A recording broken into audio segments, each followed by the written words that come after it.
Bonjour mesdames et messieurs, sur notre émission Bikouli Jur'a en toute audace. Notre invité c'est Marc Suar, président de l'association Solidaire 5 Normandie-Maroc humanitaire et membre à l'association internationale des immigrés en France. Monsieur Marc, soyez le bienvenu et merci d'avoir accepté notre invitation. Non, c'est moi qui vous remercie. Je remercie l'association internationale des immigrés. Pouvez-vous nous parler de votre association et quels sont ses objectifs? Alors, l'association existe depuis 15 ans et en 2017, elle a été, suite à la disparition de l'ancien président, on a refait notre association qui s'appelle Solidaire 5 Normandie-Maroc, dont j'en suis le président. Donc les objectifs, en fait, on fait des raids humanitaires avec des amis français, voilà, sur le Haut Atlas marocain. Pourquoi vous avez choisi le moyen Atlas? Le Haut Atlas ou bien le moyen Atlas? On est plutôt sur le Haut Atlas. Voilà, on fait moyen et Haut Atlas. Bah, pourquoi le Haut Atlas? Parce que je pense que c'est les endroits qui sont très, comment je dirais, oubliés un petit peu du Maroc, où il y a des besoins. Hein, on s'en aperçoit à chaque fois tous les ans sur les parcours, avec les enfants, sans chaussures, avec les besoins vestimentaires, etc.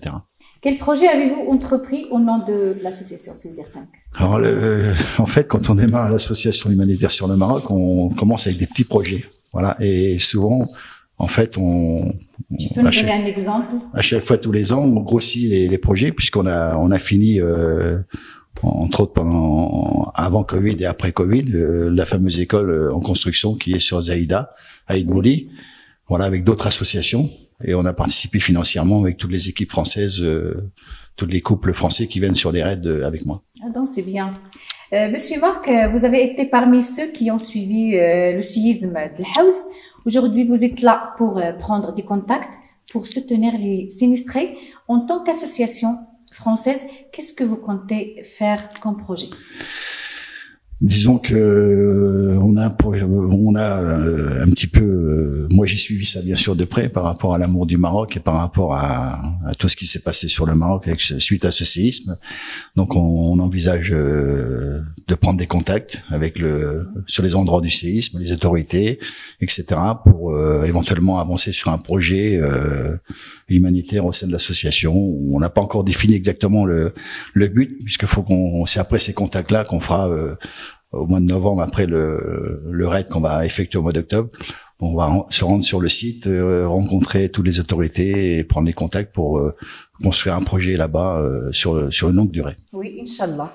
Vous avez lancé un appel sur France Bleu à tous les Normandies, comme quoi Normandie c'est ta ville. Tout à fait. Voilà, les Normandies qui souhaitent contribuer à l'envoi au Maroc. Y a-t-il une réponse de la part des Normandies? Ouais, il y a une réponse assez positive. Moi, j'ai bloqué un petit peu les choses parce que il faut pas faire n'importe quoi. Il faut parce que si on est envahi par les dons et tout et qu'on peut pas les retransmettre au Maroc, les ramener au Maroc, ça va être compliqué.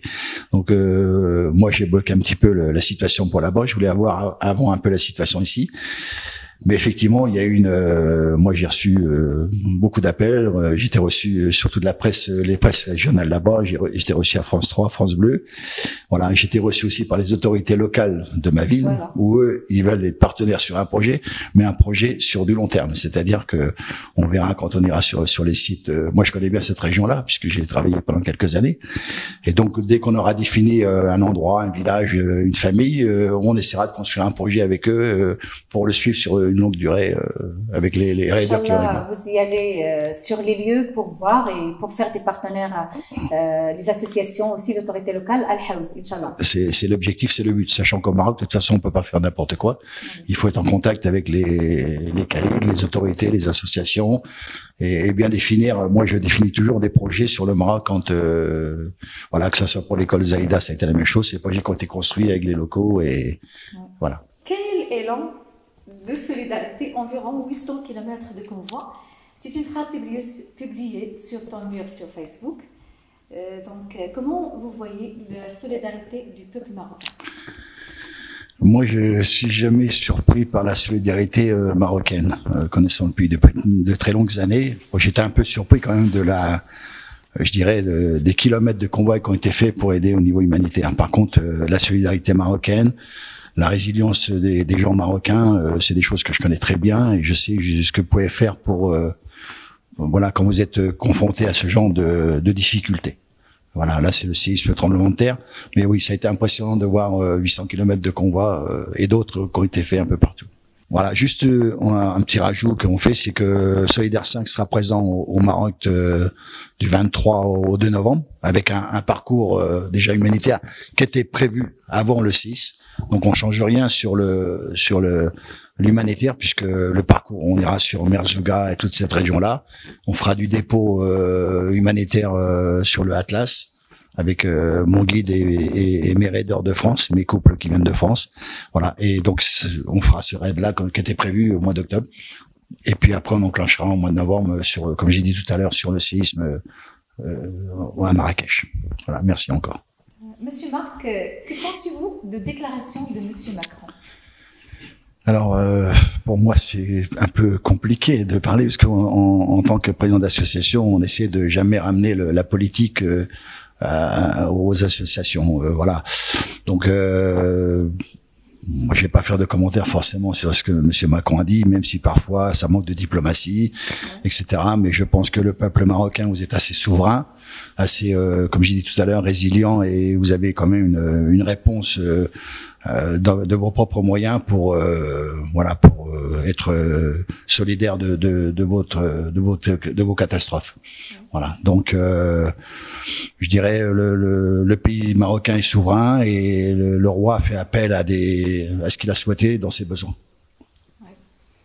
En tant que président de l'association Solidaire 5, nous souhaitons votre avis sur les raisons pour lesquelles le président français n'a pas fait de déclaration claire concernant le Sahara marocain. Alors ouais, c'est le même problème, c'est un sujet politique. Voilà, disons que je vais pas prendre, à titre personnel, je prendrai position, à titre politique, je prendrai pas position, sachant que c'est mon président de la République et que la réponse ni oui ni non. Il y a des pays qui ont pris position, il l'a pas prise. Moi, personnellement, je pense que voilà, le Sahara occidental aujourd'hui est réglé et que il est dans le territoire marocain. Et pour ma part, c'est très bien comme ça. Mesdames et messieurs, merci à toutes, merci à tous. Nous sommes à la fin de notre émission. Monsieur Marc, merci encore une fois pour vos aimables réponses. C'est moi qui vous remercie de votre accueil.